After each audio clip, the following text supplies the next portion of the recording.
Hi, I'm Eva, and I'm talking to Liza today. And we just decided that it would be a nice idea to put on YouTube the things that we've been chatting about in the last few months, just to give people who are thinking about what's going on in the world just some pointers as to what's happening and where they can find information and our journey as well. So, hi, Lisa. Hi, Eva. It's been a bit of a journey, hasn't it, the last few months with all that's going on, It and has. this new Earth that's coming in is very exciting, but to some people might be a bit scary. So I'm in the this is exciting camp. How about you? Yeah, I'm kind of just, I want to be in it. I want to be in it straight away. Mm, So yeah, I'm really excited. yeah, and I think it's interesting depending on who I talk to. Some people are, "Oh, that's scary," and how's that going to happen? And I find that I'm kind of brimming with lots of information and lots of ideas about what's happening, and it's that information obviously isn't talked about in the mainstream, and it's down to investigating what's out there to find out how we can best transition from where we are now to where we're going in this new earth.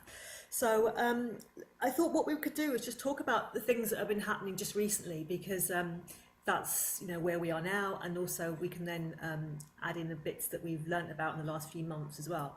But maybe just start off with how we've kind of come to this point, really. Do you want to go first? You want to talk about? Yeah, so um, I mean, the first thing that I came across to do with a resource-based economy was the Venus Project, and that I saw shared on Facebook. It caught my attention, and I didn't really have time to kind of really delve deeply into it, but I knew I wanted to find out a little bit more, and that's when I obviously contacted you. We had the conversation about it, um, and it makes a lot of sense to me.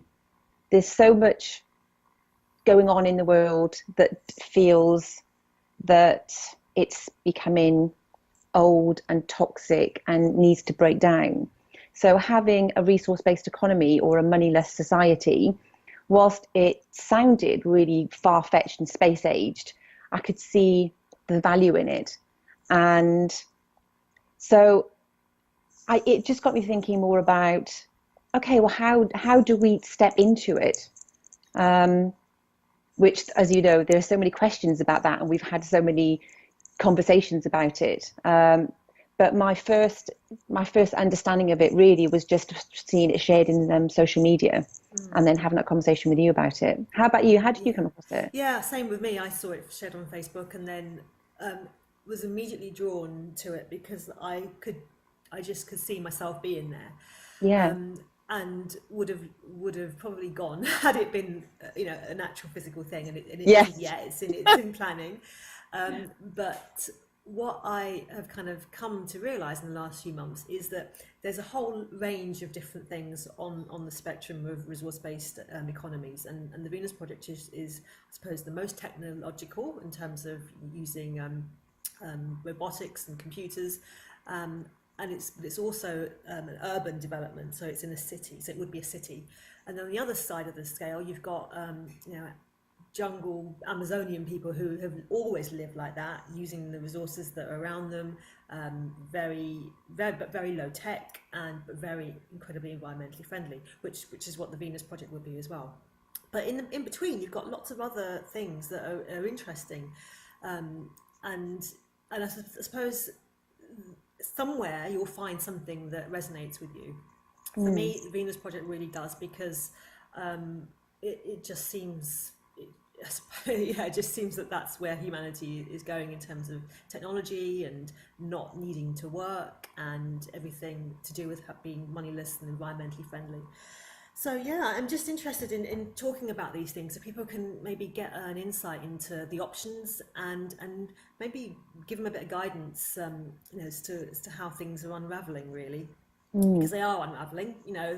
Things are breaking down all the time. We do see that on the news, and but that just gives the crap, really. And what I'm interested in is talking about the stuff that is the hope and the exciting stuff, and how we can then, like I said, transition into that new world.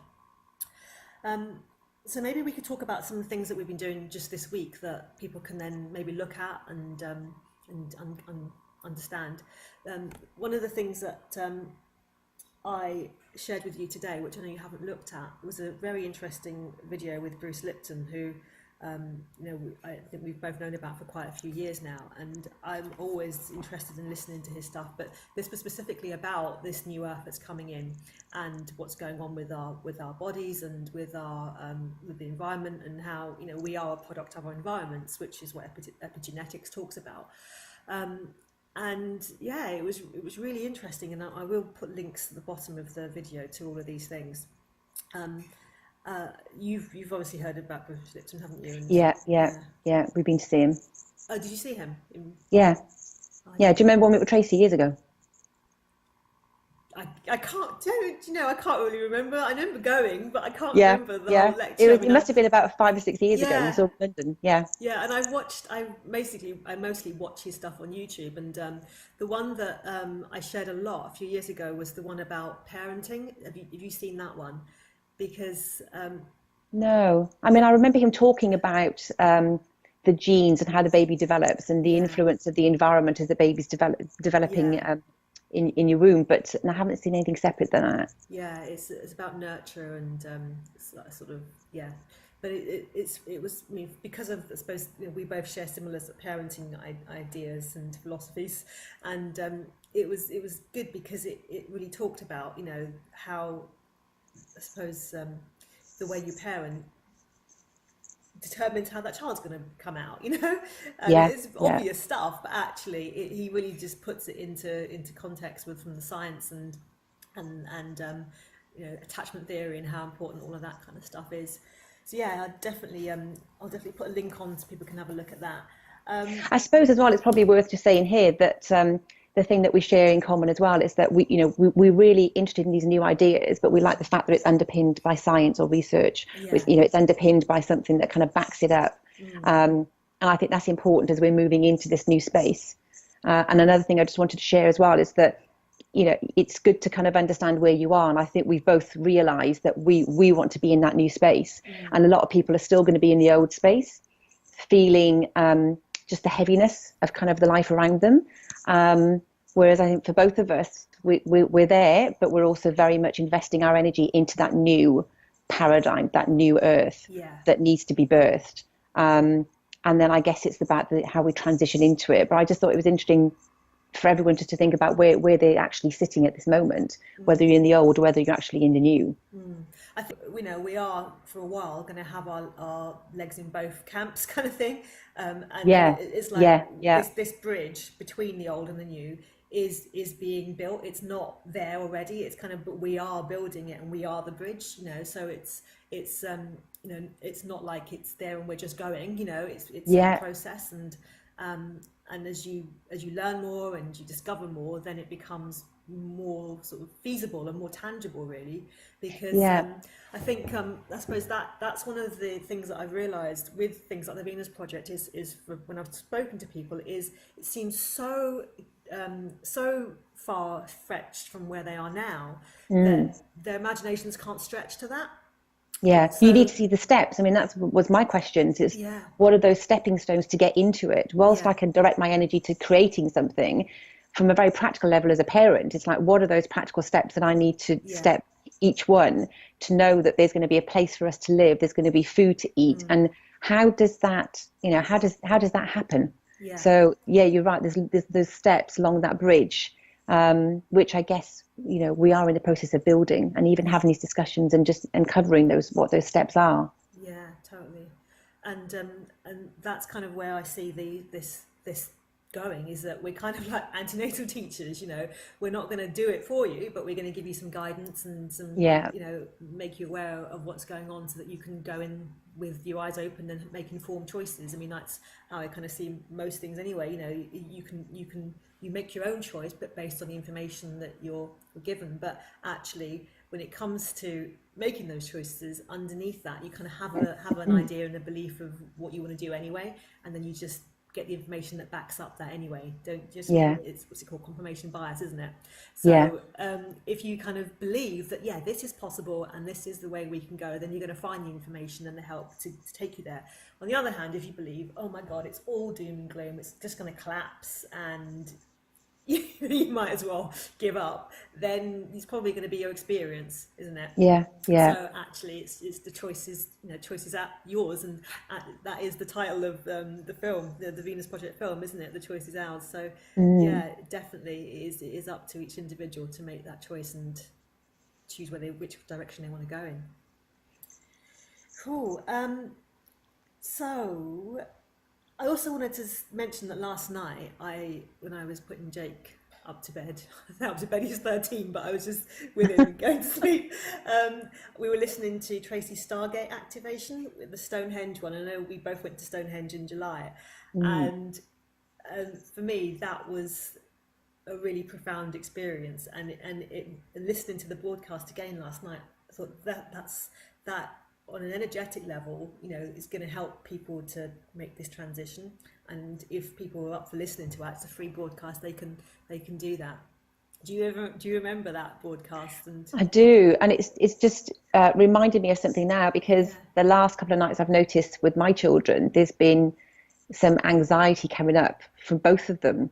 And my husband and I have both been talking about, it's obviously New Year, and they're just feeling the change, and so it's really important, I think, at those times of transition. And they're getting older, they're 7 and 10, but they're still, you can see that they're maturing through different phases. And I think when they do, they kind of just go through those stages of, maybe a bit of anxiety can come with those growth spurts. So it's reminded me to get them to listen to those activations, because they are really potent. And I know when I listen to them, whatever change I'm going through, it softens the edges, and just takes away that fear, and allows you to step effortlessly into that next space. So I think it's great for kids to be listening to them, and you've just reminded me that I need to do that with my kids this week. And exactly what you said is that people cope with change in different ways, but change is always happening, and at different rates, and so it's kind of your responsibility to manage that change rather than hide from it. And doing things like the broadcasts or whatever, or ways of you say managing that so it's easy rather than hard work. I agree. Because I personally don't buy into the paradigm that things have to be hard in order to then have an easy time, which is the whole what doesn't kill you makes you stronger kind of philosophy, which I really hate. And I've had conversations with my kids in the car about when that song comes on. It's like, no, that is not how life is. It doesn't have to be like that. Again, but if you believe that that's how life should be, then you're probably going to manifest some crap in order to then have a good time. But and I think that's same with this, is that we live in a paradigm that says you have to be educated, then you have to work, and then you get to have time off, you get to have holidays, and then you get to retire. But actually, this is saying, no, that doesn't have to be like that. You can have that now. You can have a resource-based economy is almost like retirement. And I can think of, well, who's experiencing a resource-based economy kind of lifestyle now? And it's people who are retired and people who have passive incomes or are just abundantly rich, have enough money to not have to work. And when you think that, why is that fair that people who are in those scenarios get to experience it? And a resource-based economy for me is kind of like having that now. And because we've been programmed or taught that you have that afterwards, you do the crap now, you do the really hard education, you do the really hard work to save the money to then retire, and then you have it. It's kind of stepping away from that paradigm and saying, no, actually, it's about having it now. But so it'll take a while for people to understand that that's what it's about, in a way. It's like not permanently being on a holiday, because after a couple of weeks of being on holiday, you want to go and do something. But it allows you that headspace to think, well, really, what do I want to do with myself? Where do I want to contribute? And I think that's something that we've spoken about, isn't it? What it means to contribute and do things for others that are not monetary based. And I think it's interesting because a couple of things just to pick up on what you've said. I suppose there's just so much of this language around us as we're growing and we're developing in society, that says we have to work hard, play hard, get your holidays, retire early. And that's the model, isn't it? And I've always felt confined by these models, and I've always wanted to push against them. And I remember meeting this couple years ago. They had a B&B, and we went to stay in this B&B for a weekend. And they said they'd made this life change, and they just said, why do the yearly pilgrimage on holiday? Because you're so exhausted from running yourself down over the year. We actually want to live like we're actually on holiday every single day. And I thought that was really interesting. And that was a couple of years ago that I met this couple. So I think it's about our programming, but the programming comes from the environment, which comes back to Bruce Lipton, doesn't it? So it is about being aware and conscious of our environment, being aware and conscious of the information that's constantly given to us. I mean, there's so many conversations we could have about this, even just how women feel about the image that, or the information that's constantly fed to us about how our image should be, or how we should be as mothers, or how we should raise our children. So I think in terms of how we live, we're given this information and we're stuck in that paradigm. So I think to make the transition into the new space, we have to make that internal transition, which is stepping away from the confinements of that model of, you've got to study hard, work hard, play hard, retire early. So, my questions were about, how do we then step into that space, and what would you do? And like we spoke the other day about the period over Christmas, it doesn't take that long. You have the time off, and you disengage from life, and then you start getting a bit stale after a week of not doing anything, and you're eager to do something. So it's interesting when you start asking those questions of what you would do in the resource-based economy, because on the one hand, I think there would be the instinctive, I wouldn't do anything for like 6 months. And maybe people need 6 months to disengage from the crazy lifestyle. But then slowly you're going to start to have this calling within you to want to do something. And I guess that's part of the transition that people will go through. And maybe people can't even get their head around that yet, because they're just so locked into that survival mode of, especially as parents, of needing to work, sort the kids out, manage the household, manage all the bills. So it is going to be about stepping away from that box and freeing up our minds, which I guess then goes back to Tracy's activations and how they can help you to change internally. Yeah, totally. Because it's on so many levels, isn't it? It's not just intellectual. It's kind of on a cellular level, isn't it? Which again is what Bruce Lipton. And I guess the change and the social change, there's just so much of that all wrapped up, isn't it? It's just all interconnected, and it's almost like unpicking each one of them. So even the bit that we're interested in is just like one strand of this whole kind of like ball and mixed up kind of ball of wool.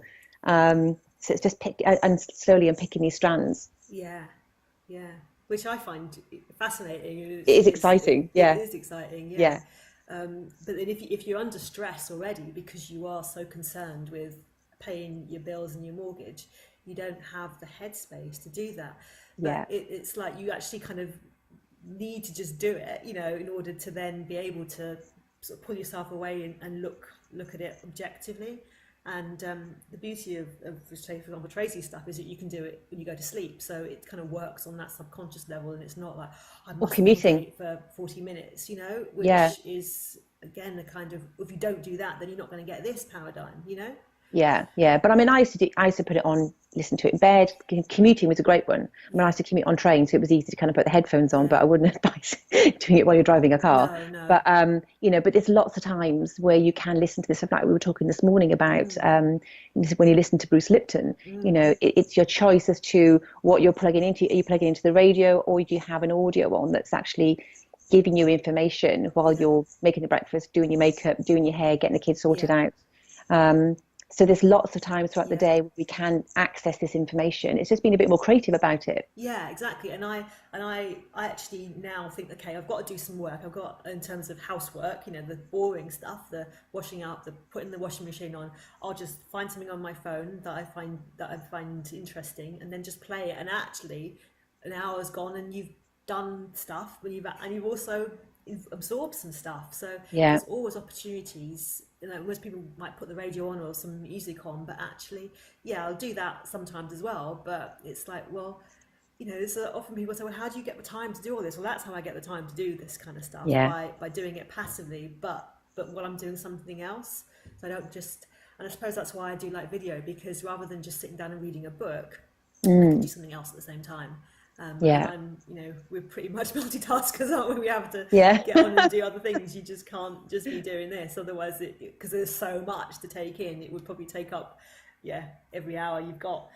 yeah. Um, so yeah, we're gonna, um, also, one other thing I was talking to you about this week was the article that was just published yesterday by Matt, who runs the Moneyless Society website, because that's a website that I just found out about a few weeks ago, and I've been in touch with Matt about helping to support it and doing stuff with it, because I think, as I was saying earlier, there's a lot of stuff out there on the resource-based economy spectrum, and his website gives loads of information about all the different things that are going on with that, but also sharing economies and community things that are going on that are not about money, because when you say this to people about, oh, it's about not having money, their immediate is, well, how is that going to happen? But actually it's happening now, and that's Yeah. what we found really interesting, isn't it? The amount of things that are happening now that are actually on that bridge already, and are helping to strengthen it and show that this is possible to do.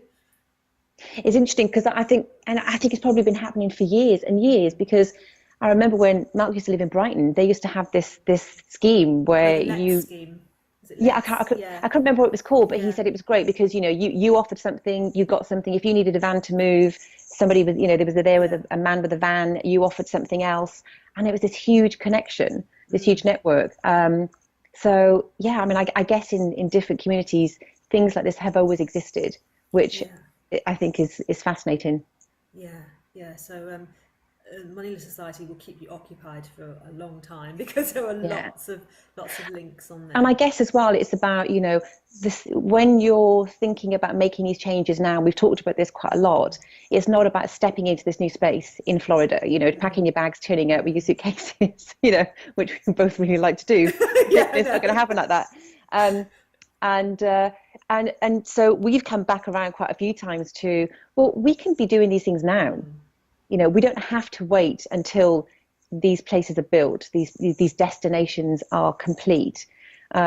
We can actually start implementing these things right now and living this way, and therefore the transition to these spaces will be a lot more a lot more smoother, because Yeah, it'll be gradual. It won't be the huge step, yeah, because we would have been taking lots of different steps, and we're living that way now. And I feel that that's the easiest transition into the space, because we can make these changes now. yeah. And the other thing to mention is that there are RBEs that are about staying where you are. The Venus Project is a new city, and it's going to be a purpose-built place. But some of the projects that are available or being talked about are in existing communities, because they're saying, well, not they, but what is happening is the financial systems are falling apart, and it's pretty much likely that money is going to go, because we Yeah. see that it's not like a kind of fake prediction. It is happening. So it's like, well, if that happens, how are we going to go from having money one day to not having it the next? And the prospect of that for a lot of people is really scary, but actually should be something that we think about. I mean, we've spoken about death before, and actually, it's like that is the inevitable. So why talk about it as in the if mode rather than the when mode? So it's like preparing for those things helps you to make the transition easier. Without And I fear. and I wonder if the money thing will end overnight, or whether it'll be a gradual transition, because Yeah, more communities will set up in moneyless ways of yeah, actually creating communities, and therefore it phases out, which I'm hoping it'll be more of a phase out, because these communities will establish themselves, and they will always, it's almost like with the nutrition thing, isn't it? It's like, don't do the diet, eat more of the good stuff, and the bad stuff eventually fades away. So I'm hoping it'll be like that. Create more of the good stuff, and there's less need for the other stuff. And I think that would be an easier transition for people as well, rather than the cut off, because I think that would just cause complete panic and chaos, wouldn't it? Because fear would just... I agree, and I think it might be that both things happen, because people who are looking at this already will probably move or start doing those things in their communities now or sooner rather than later. But then it will come to a point where if the attention isn't on money anymore, then it is going to collapse, because there's no one giving it any attention. It's just neglected in a way. So, I guess it's almost like the people that are left hanging on to it will maybe experience that cut off. It might be worth mentioning here about the Ubuntu group that you sent me the link to have a look. And I thought that made a lot of sense in terms of the questions that you had as the presentation went along, and then how he answered them all at the end. And I thought that was quite an easy transition into that space. That made a lot of sense to me. I agree, because some people just don't want to leave their homes. They want to stay where they are. They don't want to go to a different city or different country. Because I guess what the Ubuntu the group was saying was that actually it would just start drawing people in because of the way that they were setting up these communities, and the way that they were setting things up, that people would donate so many hours per week, and then they'd have access to free energy. So I guess they would just grow as people start migrating towards it. And then I guess there's always going to be people then left hanging on to the old until the very bitter end. There's so many parallels where that happens now, isn't there? So it's Who Moved My Cheese, isn't it? It's like, I was thinking the same book. Exactly. You just need to move or change or die, isn't that the other thing? Cool. So are there any sort of things that you've been looking at recently that you want to mention that we can then link to? Mention the videos and the website. No, I mean, I think the thing that I find with this is there's so much information, and I guess I'm just being mindful of just sharing things in chunks that people can digest and slowly kind of let it resonate with them. And then I guess what I'm hoping is that we have these interactions every week. We can just share what's coming. I need to look at the Bruce Lipton thing that you sent me, and the article as well. So that's what I'll be doing this week, and looking at that. And then I always think, I've got so much to share, and then something else comes along, and it's like, oh gosh, when we're going to have time to talk about that. But we mentioned there is a book about a resource-based economy, which is a fictional book. I think it's called Out of the Fishbowl, which you can often download for free on Amazon, which I'll put the link to. I think at the moment it's a couple of dollars, but often the author makes it available for free. And it's a really good...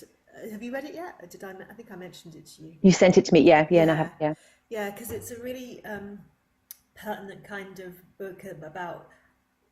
it's about a man who has an accident and then wakes up 17 years later from a coma, and everything's changed. We've transitioned from money-based society to a resource-based economy, and it's fascinating because you just see it from that point of view. We're looking back at where we are now and think, this is absolutely crazy what's going on, and often we don't question it because we've been born into it, and that's how things are, and who's going to question the status quo? But actually, it is crazy what's going on. And when you look at it from a resource-based economy point of view, you just think this is just madness. And the more we focus on those things, the more they almost perpetuate. So let's just look at what is possible and start living towards that future. And just one thing I wanted to mention, I think it's almost like the truth that comes from children's mouths. My son, who's 10, and he's said quite often and recently about and I haven't shared any of this with him, but he's been saying, Mummy, why do we have to have money? Money just seems to be a real problem. And I'm not aware that I've actually had that many conversations with him about money, but he's already picking up the whole vibe of, what's the deal with money? Why do we need it? So it's really interesting when that comes from a child, And they just see the truth of it. They just see straight through it, don't they? Yeah. And I guess as well, really for us, it is about, what can we do now as the parents to create this new earth for them? Because they see straight through it. So how can we prepare the ground that they can be growing up in these places? So that's another thing as well that I feel very passionate about. Yeah. Yeah, no, that would be good to kind of find some specific things around that, because you're right. They will be taught about money, and we teach them about money, but it is a completely made up construct, isn't it? At the end Yeah. of the day, and we don't charge our children for looking after them. So Yeah. then they go out into the world, and then suddenly they have to deal with money, and we don't say, okay, I brought you up for 18 years, here's the bill. It's ridiculous, Yeah. So Yeah. it's just all, when you look at it, you just think, what on earth are we doing? Still Yeah. buying into this I mean, craziness. I think what I'm excited about is because I've felt as well, from having my own family, just the struggles that you have financially and where your attention really needs to be while these children are growing. And for so many of us, we're not in that position where we can spend more time with our children and work less. So I think having a society where parents can actually have the time to parent their children properly without the stress and the demands of having to go and do so many different crazy jobs to pay the bills. Yeah.